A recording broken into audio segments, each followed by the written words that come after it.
Ce soir, on improvise. L'interview. L'interview ce soir en studio avec nous, Chloé Deroy. Bonsoir Chloé. Bonsoir. Alors, jeune, photographe, dynamique, on va revenir sur tous ces thèmes-là, parce que j'ai l'impression que tu vas faire parler de toi. Ça a déjà commencé. Et puis maintenant, on passe une étape supplémentaire parce que tu as décidé comme ça d'ouvrir une galerie studio. Voilà. Donc ça, c'est un gros projet. Oui, c'est un gros projet qui s'est décidé en fait il y a 3 semaines à mon retour de mon exposition de New York. En fait, j'ai eu une opportunité pour ouvrir un studio rue de la Sellerie et je me suis dit, allez, on y va. On y va, on passe le cap. Voilà. Alors, tu l'as dit, retour d'une exposition à New York, pas uniquement New York, tu as déjà exposé un petit peu partout. Alors, on va peut-être revenir sur le point de départ. Photographe autodidacte ? Oui, complètement. Complètement. Comment es-tu tombé dans la photo? C'était quoi? C'était déjà tu regardais les photos en papier à la maison quand tu étais plus jeune ou... Oui, j'avais ma grand-mère qui était très, très friande des albums de famille et puis j'étais la photographe familiale parce que je savais cadrer et régler, donc j'étais la photographe vidéaste de ma famille, mais sans aucune prétention. Et en fait, c'est le dernier art auquel j'ai pensé. J'ai voulu faire de la musique, j'ai voulu faire de la peinture et ça, je crois que c'est quelque chose qui est... Tu n'as pas complètement abandonné ça? Non, non, non. Ça reste un très fort sujet d'inspiration et de dialogue constant avec mon art. J'ai voulu faire de la danse. Bon, voilà, il y a beaucoup, beaucoup de choses que je n'ai pas tout à fait abandonnées. Mais la photo, je n'y avais pas pensé tout de suite. Tout simplement parce que moi, dans l'art, je cherche à m'évader. Et j'associais ça tout simplement à l'immortalisation du réel. Et bon, voilà, c'était sympa, mais sans plus. Un instant T. Et... Voilà. Et quand j'ai compris qu'on pouvait faire de la mise en scène et en fait se servir de la photo pour concrétiser une image qu'on a en soi, ça m'a tout de suite beaucoup plus intéressée. Voilà, alors ça s'est fait comme ça le déclic, vous avez Voilà. tout compris. Tu travailles avec quel type de matériel? Tu as différents... Alors, j'ai mon appareil numérique qui est un Nikon D4S, que j'aime beaucoup. Hein. Il m'a coûté assez cher, mais c'est un excellent investissement. J'ai aussi une chambre photographique, un moyen format. Donc, en fait, je traverse différentes techniques.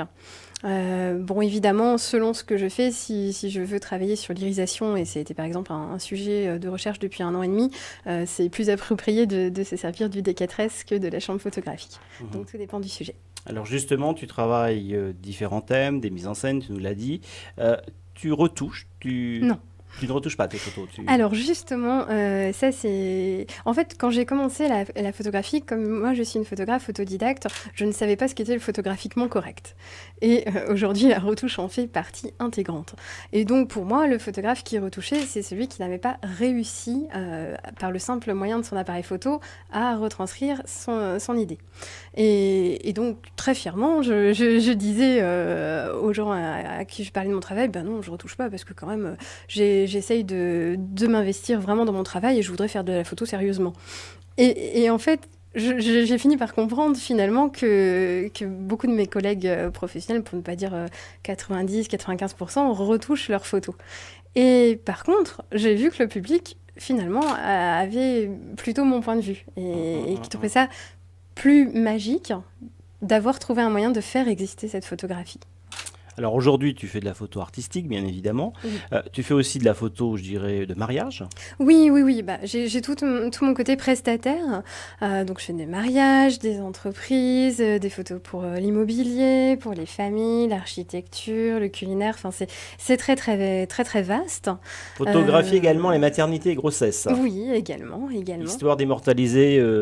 Tous les grands moments de vie, c'est un métier fabuleux parce qu'en fait, on est là pour les événements heureux. Et puis aussi, parfois, quand on est malheureux, on peut aussi traduire les choses dans son art et c'est un très bel échappatoire. Donc ça, c'est important de le rappeler. Alors, quand tu exposes à New York ou ailleurs, parce que je sais aussi que tu es passionné par les pays de l'Est, oui. C'est quoi ces passerelles justement que tu as entre l'autre côté et de l'Atlantique et... Alors, j'ai fait des études littéraires et j'ai appris le russe à l'université. C'était pas mon cursus principal, j'étais en littérature comparée et en anglais, mais j'y allais sur mon temps libre, c'était ma passion. Donc destination qui te... Oui, j'aime beaucoup la culture russe, j'aime énormément la littérature, la peinture, mais j'aime aussi beaucoup l'âme russe. Ce sont des gens passionnés. Slaves. Oui, d'une générosité extraordinaire et également très, très performants dans leur travail. Enfin, vraiment, dans tous les arts, je trouve que les Slaves et les Russes notamment se démarquent énormément par leur sincérité et par la qualité de leur travail. Et ça, c'est peut-être important justement de le souligner, de le rappeler. Alors donc, tu vas ouvrir dans quelques jours, quelques semaines, cette adresse rue de la Sellerie. Tu peux nous donner le numéro d'ores et déjà. Donc, c'est le 54 rue de la Sellerie. Alors, ce sera une galerie, mais pas qu'une galerie. Non, voilà. Ce Alors, sera un lieu de travail, un lieu de vie aussi. oui, tout à fait. En fait, ça va être une galerie d'art. Donc, je vais exposer mon travail, mais également celui d'autres artistes. Ça va être aussi un studio photo. Mais en fait, je le conçois également comme un lieu de rencontre. Donc, j'ai envie d'organiser des soirées avec des lectures, avec pourquoi pas de la danse, de la musique.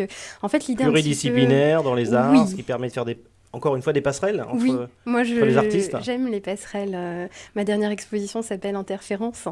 Voilà, donc j'ai Ne touchez pas la fréquence, hein, c'est bien le 100.4 sur Tours, 103.8 sur Chinon, 105.7 à Loche. Elle nous parle d'interférence, ça me fait toujours peur en radio, moi. Donc ça, c'est noté. Donc, justement, quand tu prépares une exposition, comment travailles-tu? C'est très difficile de sectionner un nombre de clichés que tu vas montrer au public, que tu décides de montrer au public. Tout dépend un petit peu du type d'exposition. Il y a des expositions qui vont regrouper différents pans de mon travail, et là, oui, c'est vrai que c'est difficile parce qu'il faut se dire, bon, alors, dans ce que j'ai fait, quelles sont les photos les plus marquantes? Alors bon, il y en a quelques-unes parce qu'elles ont une histoire forte et que... Tu arrives à avoir suffisamment le recul par rapport... Parce que c'est difficile, tu choisis le sujet, tu fais la photo, tu revois ces photos. Après, justement, en fait, peut-être que ma meilleure manière de sélectionner, c'est de les voir. Et en fait, souvent, à force de les voir, il y en a que j'aime bien toujours, mais ça me fait plus de la même exaltation. Et il y en a, ça perdure. Donc, généralement, c'est une bonne manière de savoir. Et puis, j'ai souvent des stagiaires avec moi, donc on échange beaucoup sur mon travail. Et puis, je parle avec le public, hein, qu'il soit français, anglophone ou russophone. On discute beaucoup. Et c'est intéressant de savoir comment les gens reçoivent votre photo. Alors, justement, tu parles de stagiaires, ce qui veut dire que la photo est toujours en mouvement. Il y a toujours un public, toujours des jeunes qui sont intéressés, justement, pour travailler la photo. Quel conseil donnes-tu, par exemple, à un stagiaire ? Alors, j'ai souvent pour conseil de distinguer ce qui est l'obtention d'un diplôme, pour lequel il faut respecter ce qu'on va appeler le photographiquement correct, certains codes, et développer un projet personnel. Et donc, je leur dis toujours qu'il faut à la fois savoir remplir une consigne, et c'est comme vendre répondre à une commande, mais ce qui va faire à long terme qu'un photographe va pouvoir s'en sortir, et surtout dans un métier aussi difficile que celui-ci... Il y en a beaucoup de photographes. Oui, il y en a beaucoup. Et il y a beaucoup de gens qui passent et puis s'en vont aussi de ce métier parce qu'il est difficile. Donc, je leur dis aussi de continuer à avoir ce travail personnel, de savoir, eux, ce qu'ils ont à dire, ce qu'ils ont envie d'exprimer. Et je les implique beaucoup dans mon processus de création à moi, que ce soit dans la réflexion ou la réalisation, et tout en expliquant bien, le but n'est pas de sortir du stage en faisant du clé de roi. Le but est d'avoir compris ce que c'est une démarche artistique et d'être capable d'assumer aussi fort la sienne. Alors justement, dans un stage, on est stagiaire, vous entendez peut-être des clac-clacs, c'est normal, c'est un mari photo, on parle photo, donc tu t'es déplacé avec une stagiaire. Justement, le travail se passe comment? Il y a un côté pratique, comme aujourd'hui peut-être, et puis un côté aussi effectivement de réflexion que tu pousses, Oui. Un peu le... En fait, généralement, ce sont des stages d'un mois. Et donc, en fait, j'ai ces jeunes qui me suivent partout. C'est très familial comme ambiance, hein, ça, je crois qu'elle pourra en témoigner.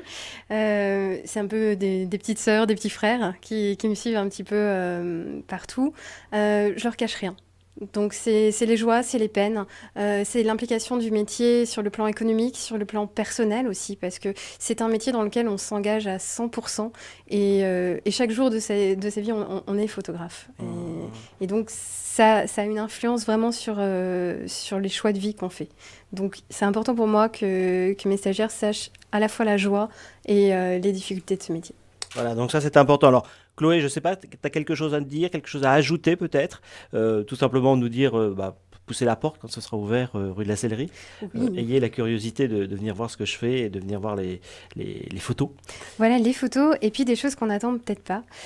Comme par exemple, en ce moment, je travaille sur la création de costumes lumineux.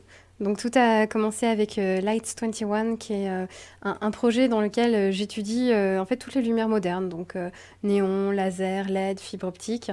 Et en fait, comme je retouche pas, justement, je suis obligée de fabriquer moi-même mes propres décors et mes propres costumes. Et en fait, j'ai commencé à fabriquer des robes en fibre optique et ça m'a passionnée. Et donc là, il y en a qui vont être exposées. On peut également en commander sur mesure. Là, j'ai un artiste new-yorkais qui m'a commandé une veste pour une interprétation dans un film du Maître et de Marguerite, et ce sera la veste du peintre. Eh bien voilà Chloé, c'est ça, c'est un beau projet.